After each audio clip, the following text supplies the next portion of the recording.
വന്നിരിക്കുന്നത് മാക്രോൺസിൻ്റെ റെസിപ്പി ആയിട്ടാണ്. വീട്ടിലുള്ള ചേരുവകൾ വെച്ചുകൊണ്ട് തന്നെ നമുക്ക് കുട്ടികൾക്ക് പെട്ടെന്ന് റെഡിയാക്കി കൊടുക്കാൻ പറ്റുന്ന ഒരു റെസിപ്പിയാണിത്. അപ്പോൾ നമുക്ക് എങ്ങനെയാണ് മാക്രോൺസ് റെഡിയാക്കുന്നതെന്ന് നോക്കാം.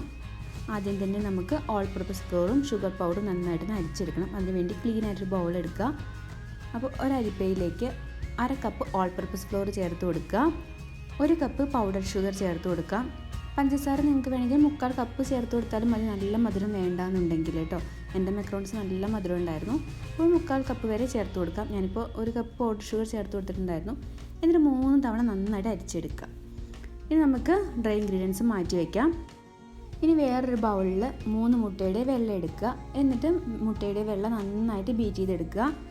ബൗളിൽ വെള്ളത്തിൻ്റെ അംശം പാടില്ല, നല്ല ക്ലീൻ ആയിട്ടുള്ള ബൗളാണ് എടുക്കേണ്ടത്. ഇനി മുട്ടയുടെ വെള്ളം ഒരു 3 മിനിറ്റ് നന്നായിട്ട് ബീറ്റ് ചെയ്തെടുക്കാം. മുട്ടയുടെ വെള്ളം ബീറ്റ് ചെയ്യുമ്പോൾ നമ്മൾ അതിലേക്ക് കുറച്ച് പഞ്ചസാര കൂടി ചേർത്ത് കൊടുക്കണം. പൊടിച്ച പഞ്ചസാരയല്ല, ഗ്രാനുലേറ്റഡ് ഷുഗറാണ് ചേർത്ത് കൊടുക്കുന്നത്. 2 ടേബിൾ സ്പൂൺ ചേർത്ത് കൊടുത്താൽ മതി. ഞാനിപ്പോൾ 1/4 കപ്പിൽ 1/4 കപ്പ് നിറച്ചെടുത്തിട്ടില്ല, 2 ടേബിൾ സ്പൂണേ പഞ്ചസാര എടുത്തിട്ടുള്ളൂ. എന്നിട്ട് പഞ്ചസാരയും ചേർത്ത് നന്നായിട്ട് ബീറ്റ് ചെയ്തെടുക്കുക. ഇപ്പോൾ ആ മുട്ടയുടെ വെള്ളം നന്നായിട്ട് ബീറ്റായി വന്നിട്ടുണ്ട്. ഇത്രയും ആയാൽ മതി. ഇനി ഇതിലേക്ക് 1/2 ടീസ്പൂൺ വാനില എസൻസ് ചേർത്ത് കൊടുക്കാം. നിങ്ങൾക്ക് ഇഷ്ടമുള്ള ഏത് എസൻസ് വേണമെങ്കിലും ചേർത്ത് കൊടുക്കാം. മാംഗോ ഫ്ലേവറാണ് ഇഷ്ടമെങ്കിൽ മാംഗോ എസൻസ് ചേർത്ത് കൊടുക്കാം, പൈനാപ്പിൾ എസൻസ് ചേർത്ത് കൊടുക്കാം. എന്നിട്ടൊരു 15 സെക്കൻഡ് കൂടി ലോ സ്പീഡിലൊന്ന് ബീറ്റ് ചെയ്തെടുക്കാം. ഇനി ഒരു സ്പാച്ചുല ഉപയോഗിച്ച് നന്നായിട്ടൊന്ന് മിക്സ് ചെയ്യുക. ഇനി ഇതിലേക്ക് ഡ്രൈ ഇൻഗ്രീഡിയൻസ് ചേർത്ത് കൊടുക്കാം. ഞാനിപ്പോൾ 2 ടേബിൾ സ്പൂൺ ചേർത്ത് കൊടുക്കുന്നുണ്ട്. എന്നിട്ടൊന്ന് ഫോൾഡ് ചെയ്തെടുക്കുക. സാവധാനം വേണം ഫോൾഡ് ചെയ്തെടുക്കാൻ വേണ്ടിയിട്ട്. ഓവർ ബീറ്റ് ചെയ്യരുത്. ഓവർ ബീറ്റ് ചെയ്താൽ നമ്മുടെ ബാറ്റർ നന്നായിട്ട് ലൂസായി പോവും. നമ്മളിപ്പോൾ മുട്ട നന്നായിട്ട് ബീറ്റ് ചെയ്ത് വെച്ചതല്ലേ, അപ്പോൾ നമ്മൾ സാവധാനം ഇങ്ങനെ ഫോൾഡ് ചെയ്തെടുക്കുക. എല്ലാം ഒന്ന് മിക്സായി വന്നാൽ വീണ്ടും ഡ്രൈ ഇൻഗ്രീഡിയൻസ് 2 ടേബിൾ സ്പൂൺ ചേർത്ത് കൊടുക്കുക. എന്നിട്ട് ഒന്ന് മിക്സ് ചെയ്തെടുക്കുക.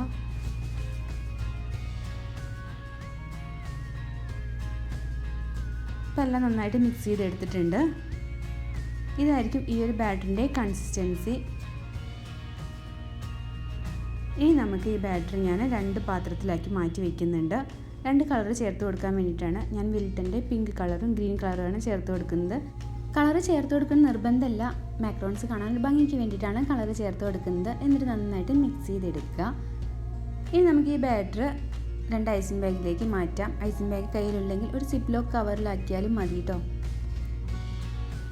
ഇനി ബേക്കിംഗ് ട്രേ എടുക്കുക. ബേക്കിംഗ് ട്രേയിൽ ഞാൻ ബട്ടർ പേപ്പർ വെച്ച് കൊടുത്തിട്ടുണ്ടായിരുന്നു. ഇനി ബട്ടർ പേപ്പറിന് മുകളിലായിട്ട് നമുക്ക് ഓരോ മാക്രോൺസ് വീതം ഇങ്ങനെ റൗണ്ട് ഷേപ്പിലാക്കി കൊടുക്കാം.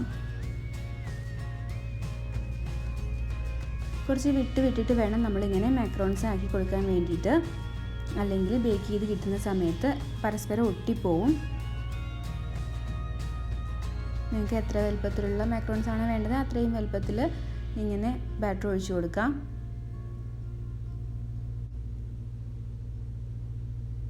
എല്ലാ മാക്രോൺസും നമുക്ക് ഇതേപോലെ തന്നെ റൗണ്ട് ഷേപ്പിലാക്കി ഇങ്ങനെ ബാറ്റർ ഒഴിച്ചു കൊടുക്കാം.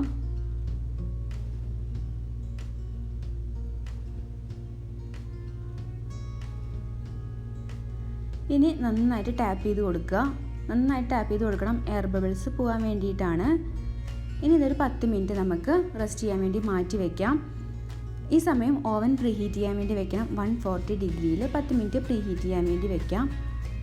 ഇപ്പോൾ ഇതാ 10 മിനിറ്റ് ആയിട്ടുണ്ട്. നമ്മൾ ഈ മാക്രോൺസിൻ്റെ മുകളിലായിട്ട് ഇങ്ങനെ തൊട്ട് നോക്കുമ്പോൾ നമ്മളെ കയ്യിൽ ഒട്ടാത്ത പരുവാവണം. ആ ഒരു സമയമാകുമ്പോൾ നമുക്കിതിന് ബേക്ക് ചെയ്യാം കേട്ടോ. കൈ കൊണ്ട് തൊടുമ്പോൾ നമ്മളെ കയ്യിൽ ബാറ്റർ ആവാൻ പാടില്ല.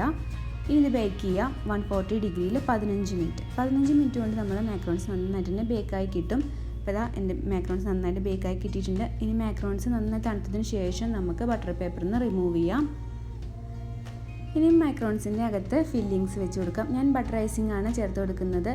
1/4 കപ്പ് അൺസോൾട്ടഡ് ബട്ടറിലേക്ക് 1/4 കപ്പ് പഞ്ചസാര നന്നായി പൊടിച്ചതും ചേർത്ത് നന്നായിട്ട് ബീറ്റ് ചെയ്തെടുത്ത് ചേർത്ത് കൊടുക്കുന്നത്. നിങ്ങൾക്ക് ഏത് ഫില്ലിങ് വേണമെങ്കിലും വെച്ച് കൊടുക്കാം. നിങ്ങൾക്ക് ന്യൂട്ടെല്ല വേണമെങ്കിൽ വെച്ച് കൊടുക്കാം. ഇനിയിപ്പം ജാമോ നിങ്ങൾക്ക് ഇഷ്ടമുള്ള ജാം വേണമെങ്കിൽ നിങ്ങൾക്ക് ഇഷ്ടമുള്ള ഫില്ലിങ്സ് വെച്ച് കൊടുക്കാം കേട്ടോ. ഇങ്ങനെ എല്ലാ മാക്രോൺസിനകത്തും ഇങ്ങനെ വെച്ച് കൊടുക്കുക. ഇത്രയേ ഉള്ളൂ. നല്ല അടിപൊളിയായിട്ടുള്ള മാക്രോൺസ് റെഡി ആയിട്ടുണ്ട്. ഈ ഒരു മാക്രോൺസ് ഞാൻ സ്റ്റൗ ടോപ്പിൽ റെഡിയാക്കി നോക്കിയിട്ടുണ്ട്. എനിക്ക് പെർഫെക്റ്റ് ആയിട്ട് കിട്ടിയിട്ടില്ല. അപ്പോൾ നിങ്ങൾക്ക് ഈ വീഡിയോ ഇഷ്ടമായിട്ടുണ്ടെന്ന് വിചാരിക്കുന്നു. ഇഷ്ടമായിട്ടുണ്ടെങ്കിൽ ലൈക്ക് ചെയ്യുക. ഇതുപോലെ ഒന്ന് മാക്രോൺസ് ഉണ്ടാക്കി നോക്കുക. എന്നിട്ട് എനിക്ക് കമൻറ്റ്സ് അറിയിക്കുക. നിങ്ങളിൽ ആരെങ്കിലും ഇപ്പോൾ എൻ്റെ വീഡിയോ ആദ്യമായിട്ട് കാണുന്നുണ്ടെങ്കിൽ സബ്സ്ക്രൈബ് ചെയ്യാനും മറക്കരുത്. വീഡിയോ ഇഷ്ടമായിട്ടുണ്ടെങ്കിൽ ഫ്രണ്ട്സായിട്ടൊന്ന് ഷെയർ ചെയ്ത് കൊടുക്കുക. Thank you for watching.